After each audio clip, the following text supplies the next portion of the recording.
Good morning, guys, and thank you for being good for Mrs. Maldonado so that I can go eat lunch with Joshua for his 7th birthday.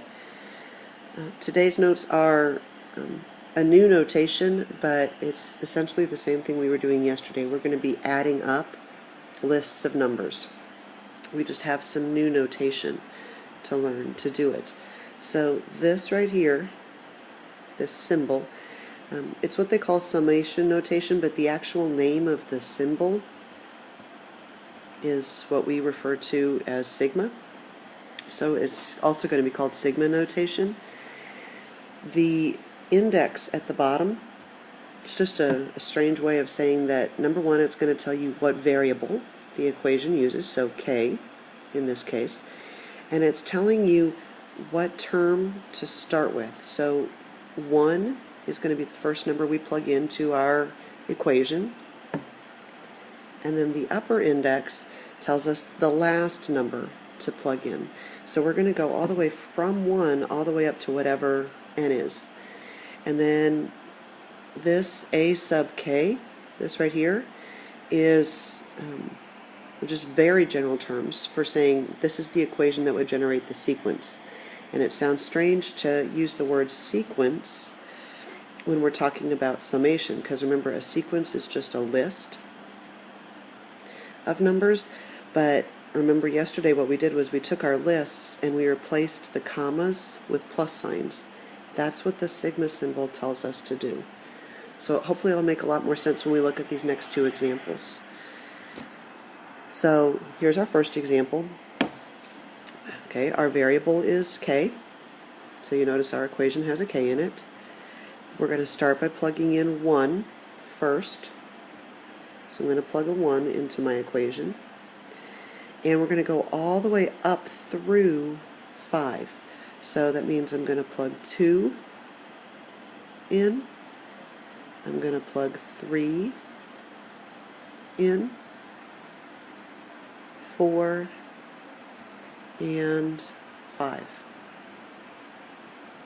Okay, this portion of it is what would generate the list of numbers. That's the equation for the sequence, or the pattern for the sequence. And this symbol right here, the sigma symbol, or the summation symbol, tells us to put plus signs in between all of our numbers instead of commas.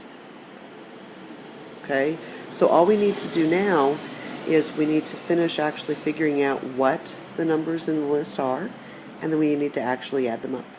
So when it says expand, this would be the first step of the expansion, would be just physically plugging the numbers in.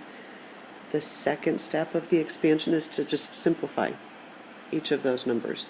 So when I evaluate that one, 2 times 1 minus 3 is negative 1.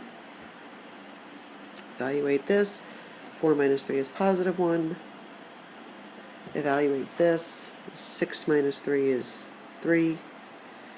And you can see the numbers in my list are going up by 2 each time, which makes sense because this was a linear or arithmetic sequence. It's got a slope of 2. We're going to go up 2 each time.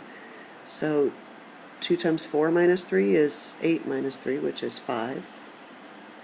And last but not least, 2 times 5 minus 3 is 10 minus 3, which is 7.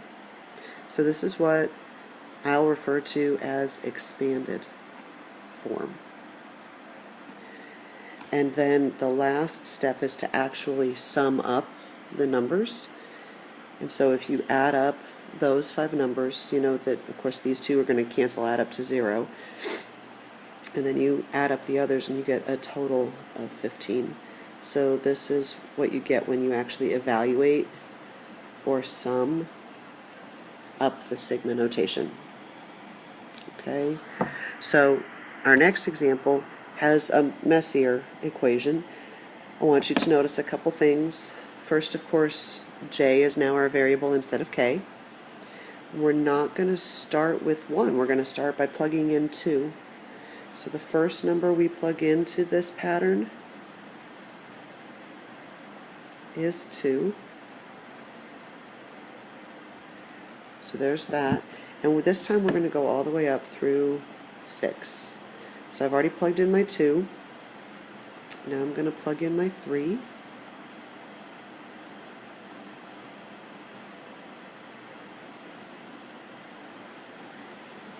Then of course the 4.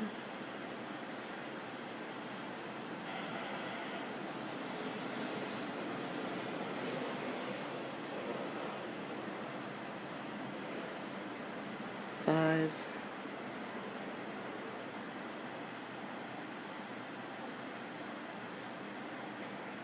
And 6.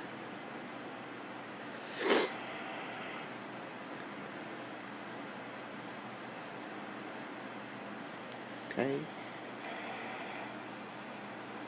Now I'm going to give you guys a minute. I don't want to leave it too long because I'm not going to have Miss Maldonado be pausing and all that kind of stuff, but I want you to start trying to simplify each of the individual terms in this, and then I'll come back in just a minute and give you guys the answer.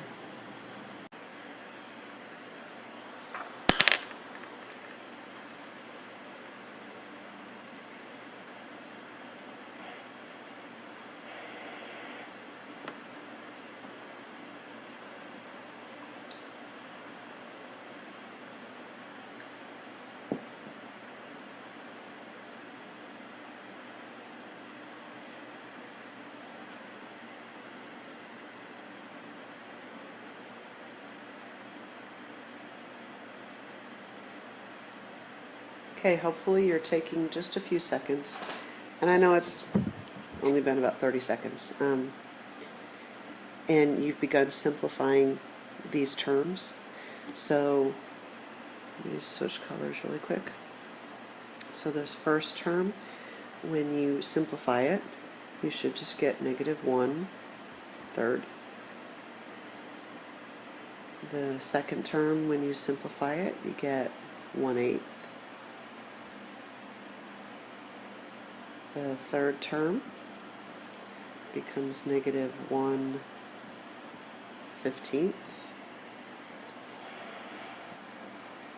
The next term is 1/24.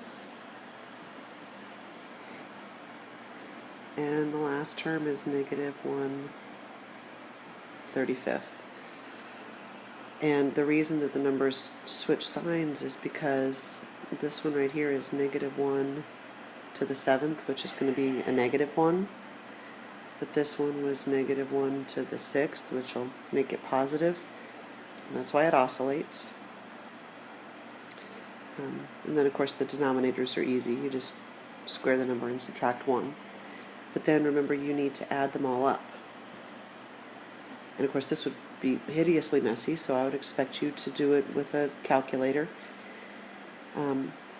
The exact answer is -220/840, which of course could be reduced, but that's if you gave them all a common denominator and did that as a time-consuming process.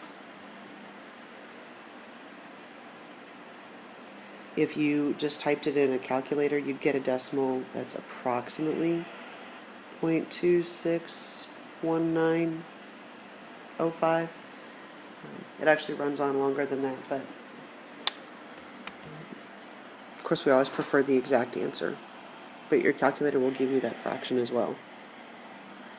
Okay, so then the last part is to do this in reverse.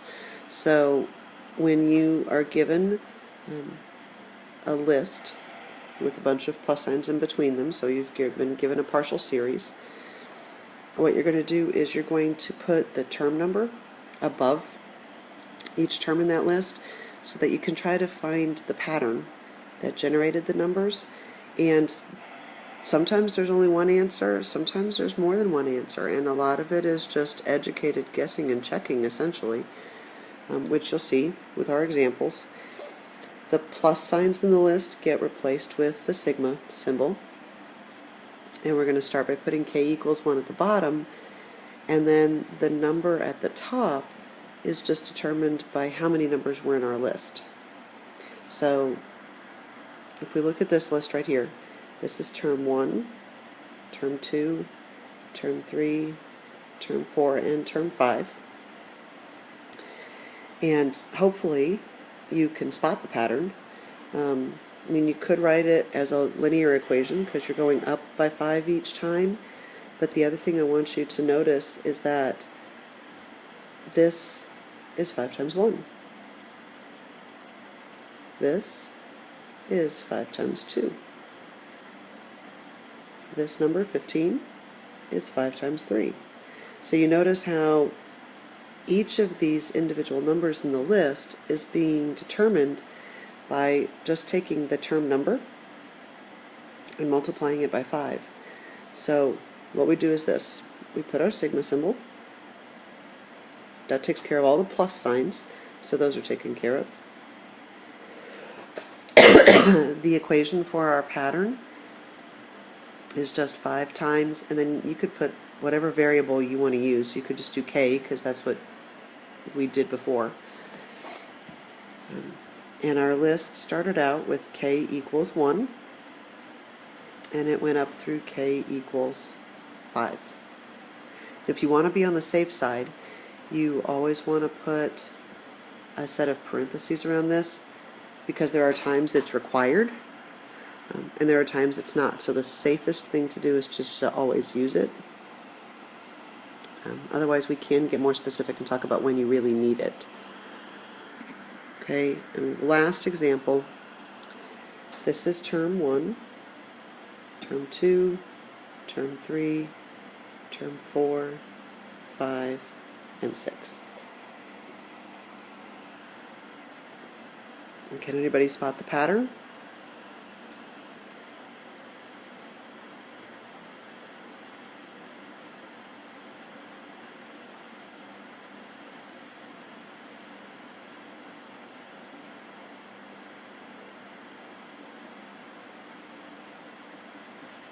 There's your pattern. Each number in this list is being determined by the term number, the position in the list, being cubed.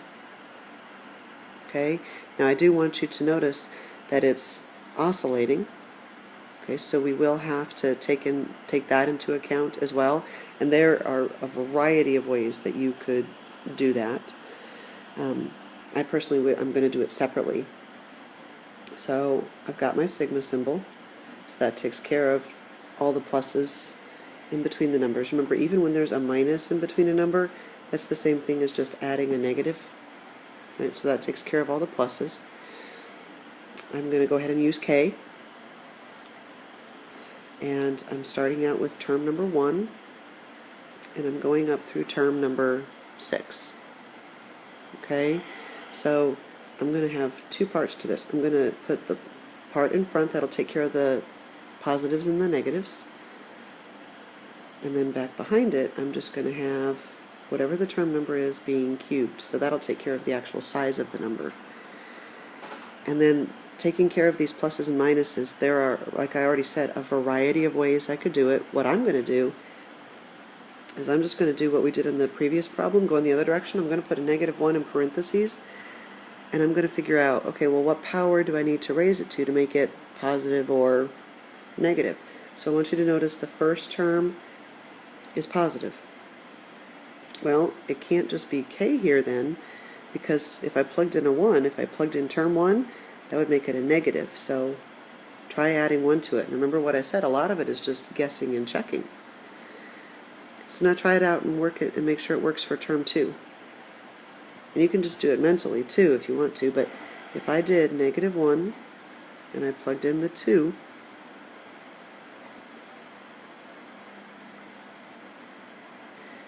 okay, what I would have is I would have -1 cubed, which of course would make it -1, and I would have 2 cubed, which is 8.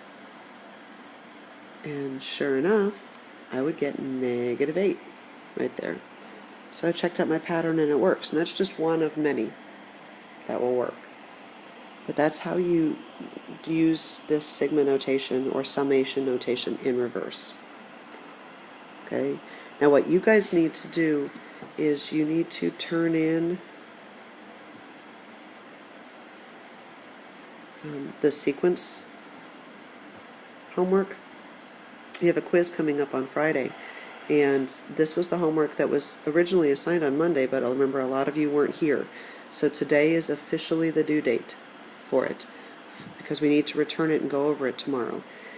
If possible, you need to turn in the series homework, which was from yesterday, because we really need to return and go over both of them tomorrow in preparation for the quiz on Friday. So those are your first two priorities. You need to be productive and try to get them done in class today.